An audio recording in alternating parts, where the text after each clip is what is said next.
Bro, I'm about to fuck these demons up, my dudes. Bro, let's go.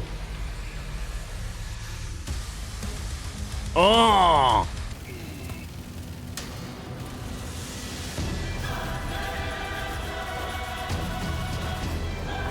We're playing Doom, baby. I don't give a fuck. Oh!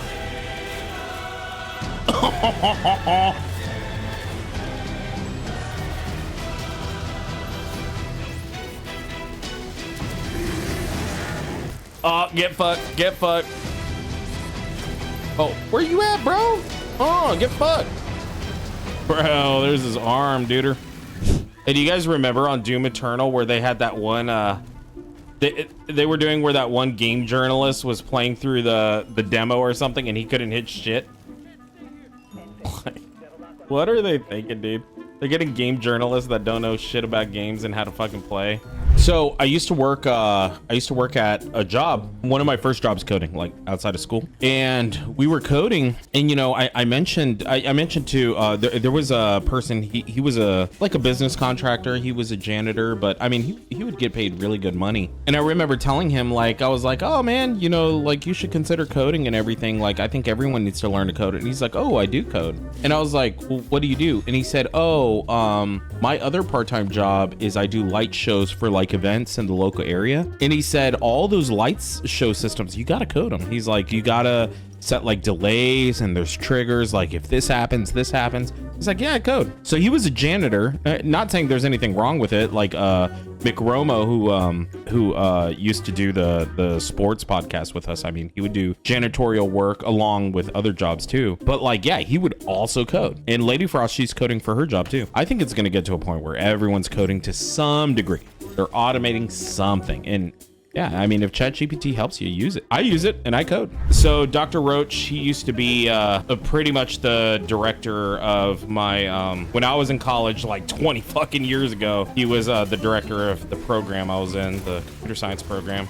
You know, it's funny because, dude, I am not blocking at all. It's funny because, like, I remember I was in a class, I was in my senior project class, and he was talking about some of his research, where in his research, what he was trying to do, oh, hold on. What he was trying to do in his research was come up with like an abstract way to program without writing code. Kind of like, could you code in natural language and then it would write, you know, software logic for you. And I remember thinking at the time, I was like, that's dumb, like that will never happen. But then he was like, well, Frosty, did you ever think about that you don't have to write assembly? Like, you don't have to write, I'm gonna melee this guy, so I ain't got shit. You don't have to write assembly. You don't have to write, you know, machine code. Like, all that's abstracted away when you write like Java or C++. I was like, oh, fuck, I didn't think about that. So he's like, at some point with my research, I'd like us to just be able to speak English and then it writes code. And now we have OpenAI and all this fucking prompt engineering bullshit. It's pretty cool. What is prompt engineer? So with ChatGPT, the whole idea is that you come up with systematic ways to talk to these LLMs, these large language models like ChatGPT or Copilot, to make exactly what you're looking for. And there are systematic ways to do it.